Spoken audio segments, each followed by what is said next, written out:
नमस्कार,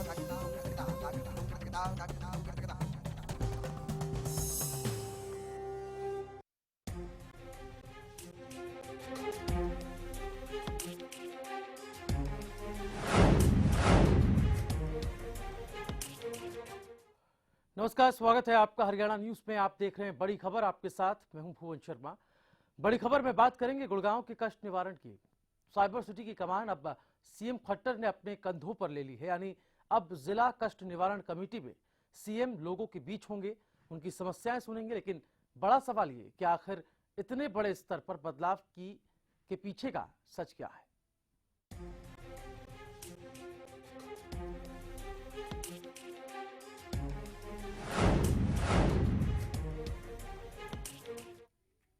तो बीते एक साल से कृषि मंत्री ओपी धनखड़ के हिस्से में गुड़गांव की जिम्मेदारी थी, लेकिन इन बदलावों के पीछे की कहानी क्या है, दिखाते हैं आपको इस रिपोर्ट में।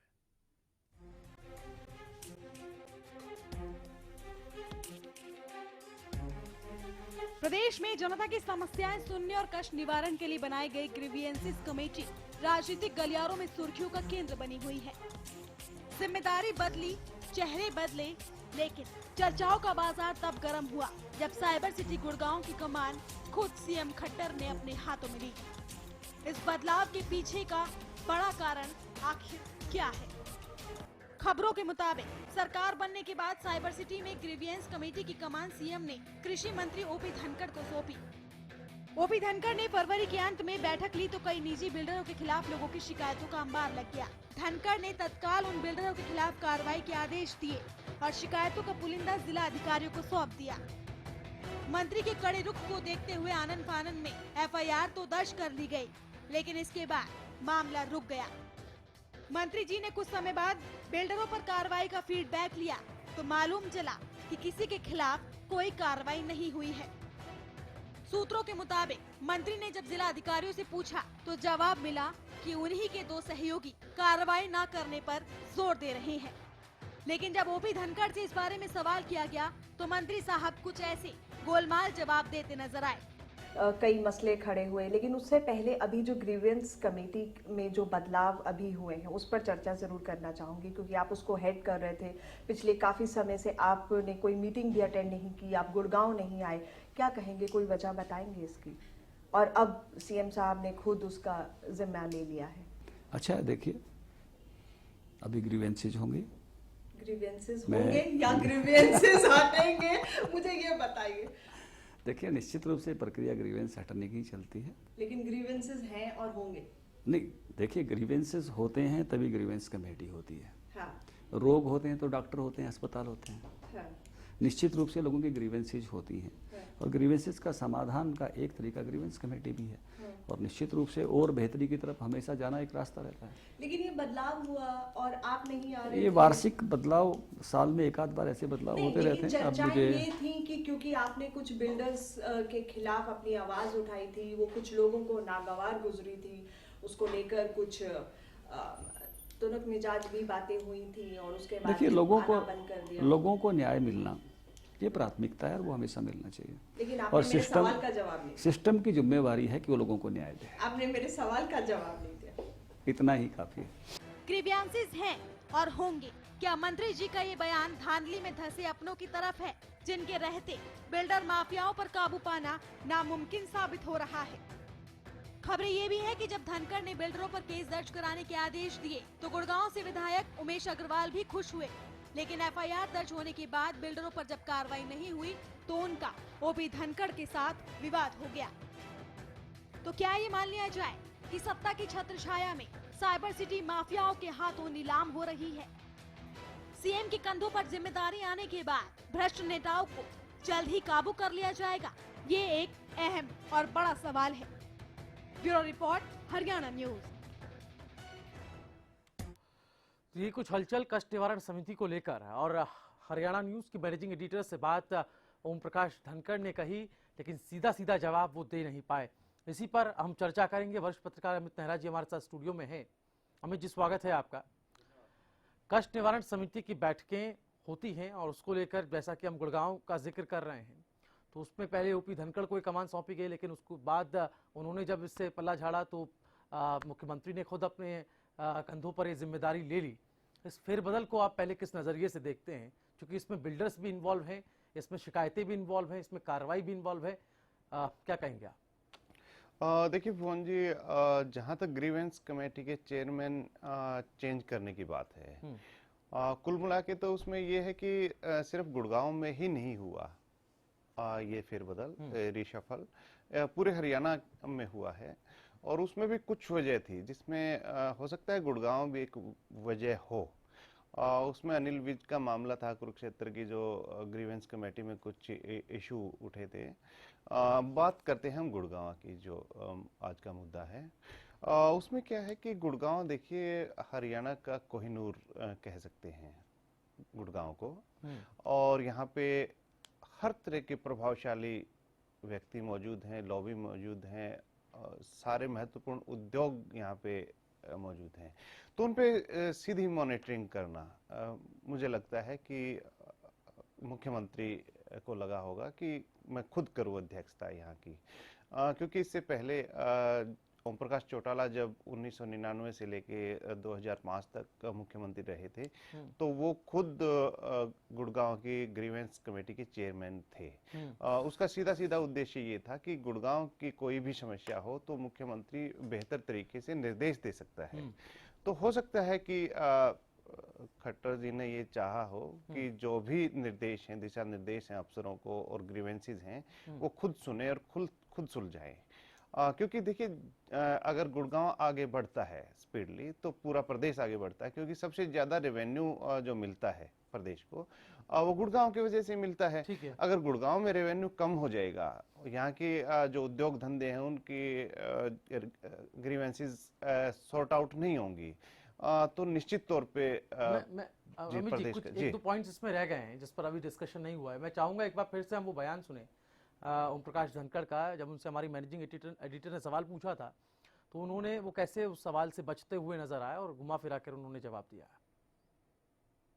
मसले खड़े हुए, लेकिन उससे पहले अभी जो ग्रीवेंस कमेटी में जो बदलाव अभी हुए हैं उस पर चर्चा जरूर करना चाहूंगी, क्योंकि आप उसको हेड कर रहे थे पिछले काफी समय से। आपने कोई मीटिंग भी अटेंड नहीं की, आप गुड़गांव नहीं आए, क्या कहेंगे, कोई वजह बताएंगे इसकी? और अब सीएम साहब ने खुद उसका जिम्मा ले लिया है। अच्छा देखिए, अभी ग्रीवेंसेज होंगे, ग्रीवेंसेस होंगे या ग्रीवेंसेस हटेंगे, मुझे ये बताइए। देखिए निश्चित रूप से प्रक्रिया ग्रीवेंस हटने की चलती है, लेकिन ग्रीवेंसेस हैं और होंगे। नहीं देखिए, ग्रीवेंसेस होते हैं तभी ग्रीवेंस कमेटी होती है। हाँ। रोग होते हैं तो डॉक्टर होते हैं, अस्पताल होते हैं। हाँ।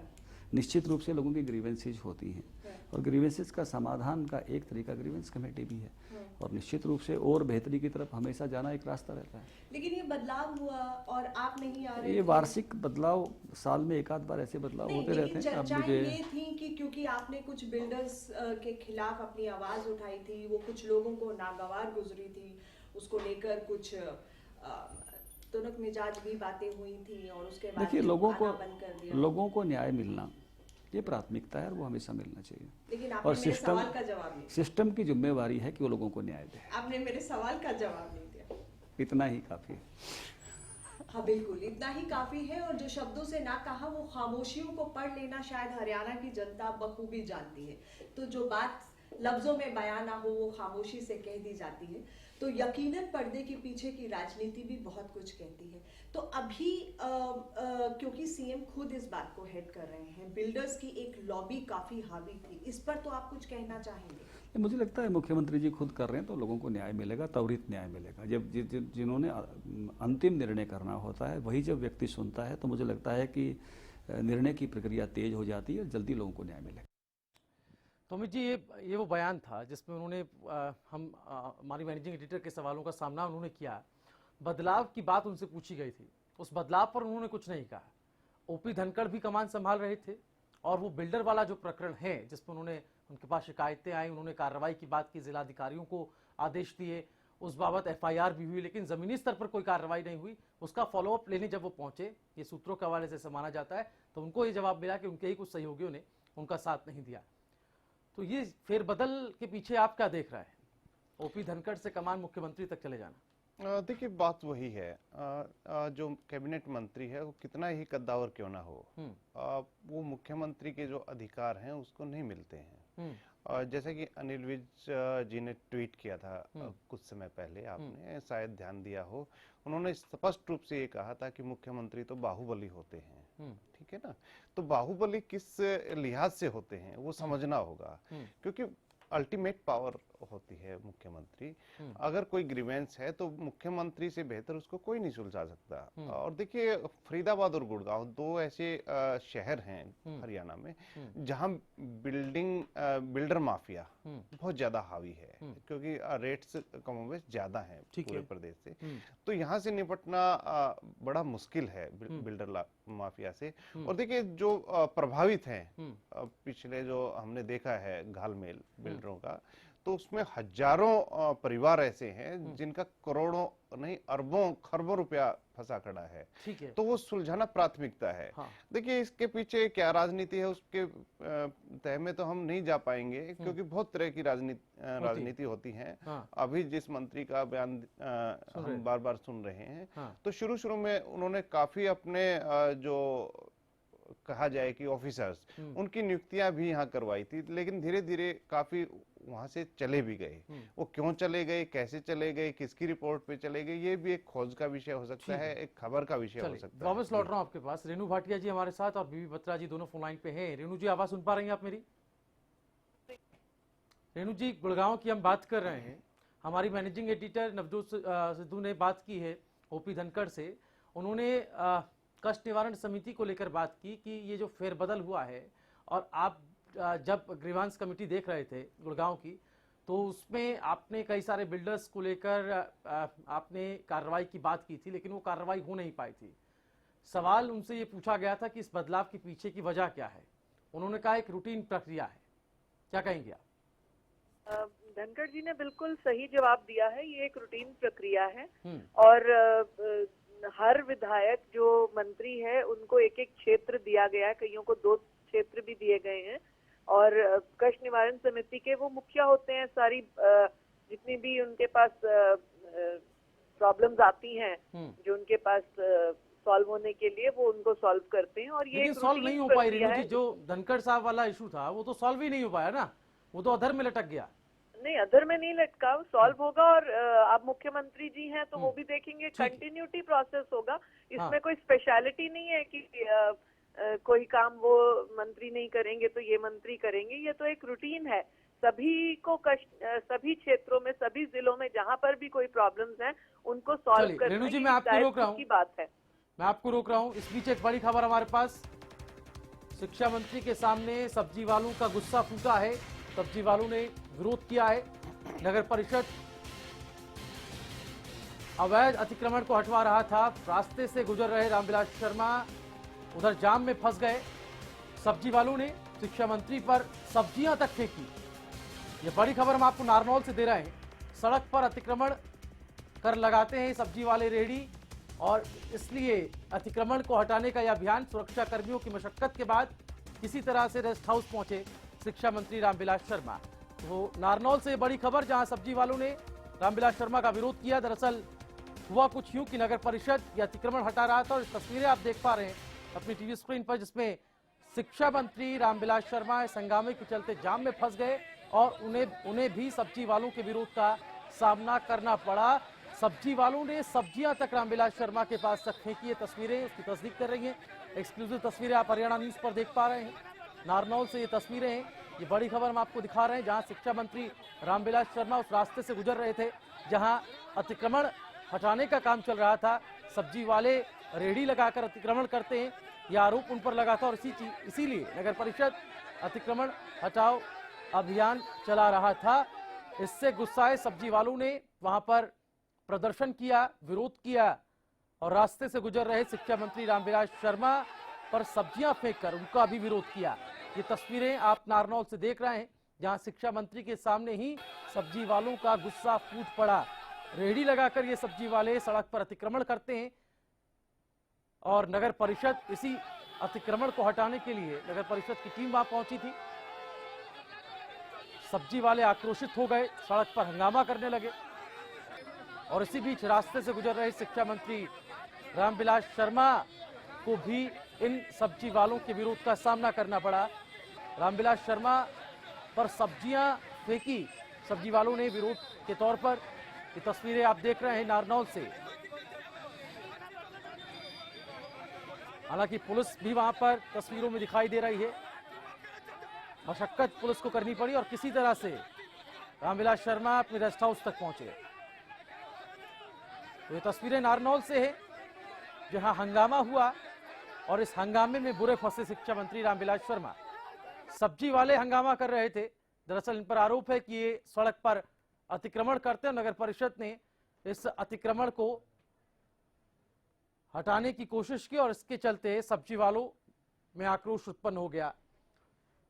नितिन हमारे संवाददाता हमारे साथ फोन लाइन पे ज्यादा जानकारी के लिए। नितिन, विस्तार से दे जानकारी।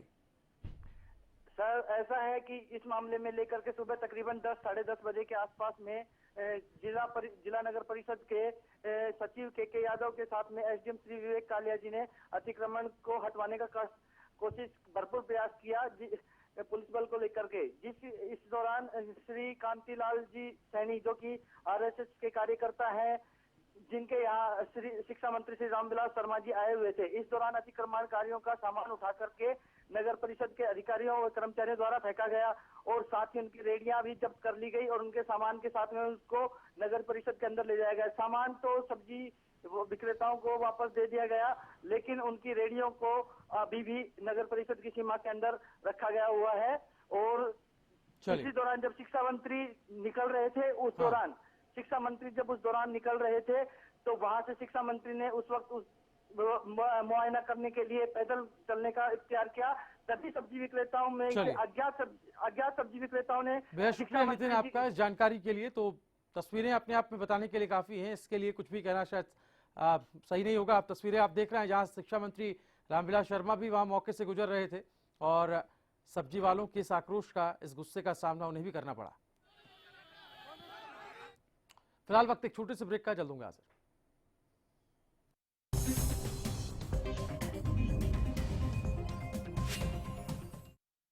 चल मैं निकल रहा हूँ। ओके। और ये तेरे लिए। ये किस खुशी में? एक तो आज तेरा मैच है और अरोरा अंकल के घर में भी तो। बाय। आपकी जरूरतों को वही समझते हैं जिनके लिए स्पेशल हैं आप, जैसे dish TV only for you. 9905 पर आज ही कॉल करें और पाएं ऑफर्स जो है खास आपके लिए, क्योंकि स्पेशल हैं आप। मेरे यारा एक्सीएल हम सबका प्यारा, एक्सीएल का हर एक वार गुल्ली डंडे पर सबसे असरदार। एक्सीएल है अव्वल, गुल्ली डंडे का ये सबसे बेहतर। सरकारी नौकरी मिलती नहीं या आप लेते नहीं, बेरोजगार रहने के दो कारण हैं। या तो आप कोशिश नहीं कर रहे या आपकी दिशा गलत है। सरकारी नौकरी कैसे पाई जा सकती है, देखिए हमारा खास कार्यक्रम कैसे पाएं सरकारी नौकरी, हर रोज दोपहर 2:30 बजे।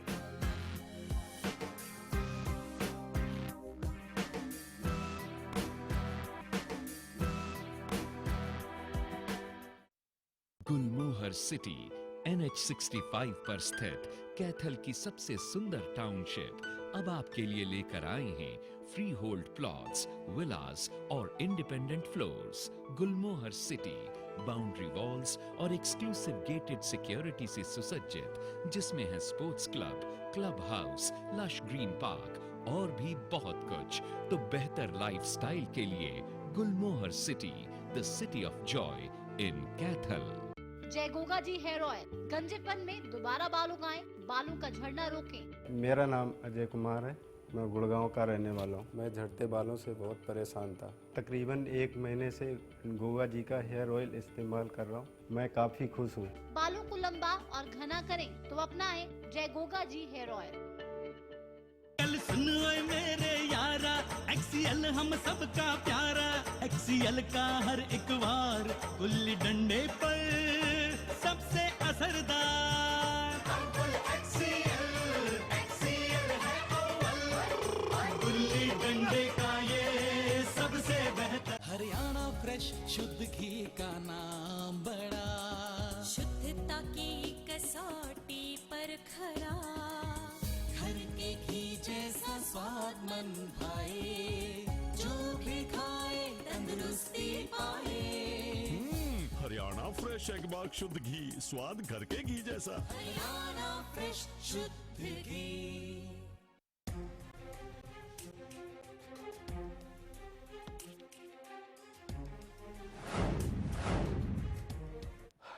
और ब्रेक के बाद बड़ी खबर में आपका एक बार फिर स्वागत है। बात गुड़गांव के कष्ट निवारण की कर रहे हैं। जी हाँ, ये कष्ट का निवारण कब होगा, सवाल बड़ा है। ओपी धनखड़ गए, मुख्यमंत्री आ गए, लेकिन उसके बाद भी जो बदलाव हुआ है, इसके पीछे की वजह क्या है? क्या इस बदलाव से वाकई में कष्ट दूर हो पाएंगे? ये अपने आप में एक सवाल जो अभी भी बना हुआ है। ओपी धनखड़ से भी इस बाबत हमारी मैनेजिंग एडिटर ने बात करने की कोशिश की, बात उनसे हुई तो उसमें भी उन्होंने उस बदलाव को लेकर कुछ भी कहने से वो बचते नजर आए। बदलाव को लेकर आखिर सही मायने क्या निकाले जाएं? अमित नेहरा जी हमारे साथ लगातार वरिष्ठ पत्रकार जुड़े हुए हैं। अमित जी, फिर बात बदलाव पर आकर टिक जाती है। धनखड़ आए, वो कुछ नहीं कर पाए, अब मुख्यमंत्री आए हैं। अब ये कैसे कॉन्फिडेंस आए, ये कैसे विश्वास आए कि हाँ अब जरूर बदलाव आएगा? देखिए, बदलाव तो निश्चित तौर पे आएगा। एक मंत्री का प्रोटोकॉल होता है और एक मुख्यमंत्री का प्रोटोकॉल होता है, दोनों में फर्क होता है। देखिए, जवाबदेही ज्यादा बनती है जब मुख्यमंत्री किसी मीटिंग की अध्यक्षता करते हैं। ये तो आपको मानना होगा। अब ये देखना है कि कितनी शिद्दत से वो ये चीजें निभा पाते हैं मुख्यमंत्री, कितने गंभीर हैं ग्रीवेंस के प्रति।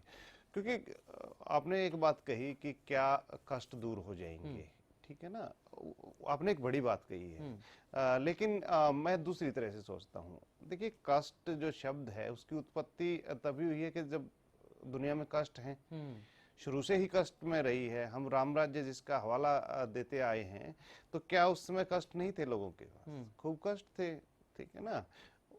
अलग तरह के कष्ट थे। सीता जी को निकाल दिया गया था तो सीता जी को कष्ट हुआ था, राम जी को वनवास दिया गया था, राम जी को कष्ट हुआ था। तो देखिए, ये कष्ट तो चलती रहती है, एक प्रोसेस है।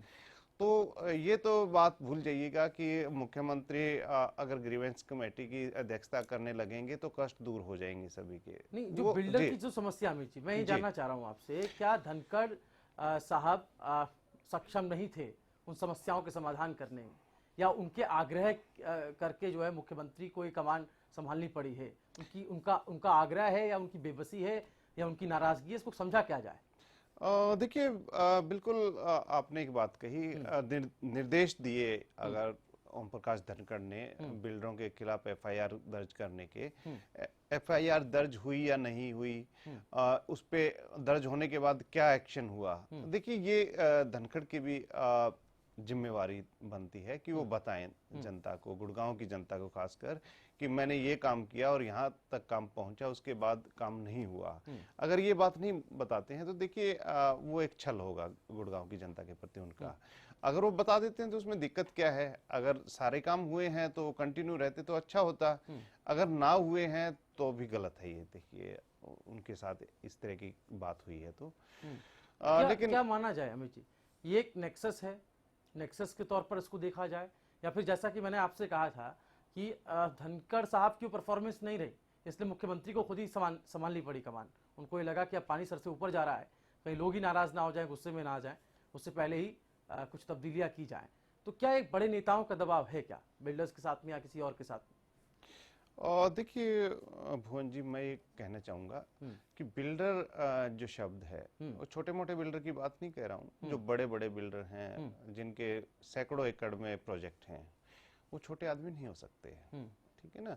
उनके हम ये भी नहीं मान सकते कि वो हरियाणा के लेवल के जो मंत्री हैं या नेता हैं उनके साथ ही संपर्क है, उनके केंद्रीय स्तर के नेताओं के साथ भी उनके संपर्क है। और ये नहीं कह सकते कि सिर्फ कांग्रेस के साथ संबंध है उनके बीजेपी के साथ भी हैं, उनके इनेलो के नेताओं के साथ भी संबंध है, उनके जितनी भी पार्टियां हैं जो मेन सत्ता में रह चुकी हैं, सबके साथ कहीं ना कहीं उनके संबंध हैं। देखिए, संबंध होना एक अलग बात है, लेकिन संबंधों का फायदा उठा के नाजायज काम करना वो दूसरी बात है। लेकिन इसकी संभावना जताई जा सकती है। जी बिल्कुल, ऐसा हो सकता है। जी, हम इसके परसेप्शन के ऑब्जर्वेशंस कर सकते हैं। देखिए, उसमें बीजेपी ने एक जो बात कही है शुरू से ही कि जमीनों के रेट नीचे लेके आए, तो उसमें निश्चित तौर पे देश की जनता का भला होगा। ठीक, चलिए, बहुत शुक्रिया अमित नेहरा जी आपका इस पूरी चर्चा में हमारे साथ शामिल होने के लिए। फिलहाल वक्त की यहाँ पर कमी, बड़ी खबर में इतना ही, लेकिन हरियाणा न्यूज पर खबरों का सिलसिला लगातार जारी है। नमस्कार।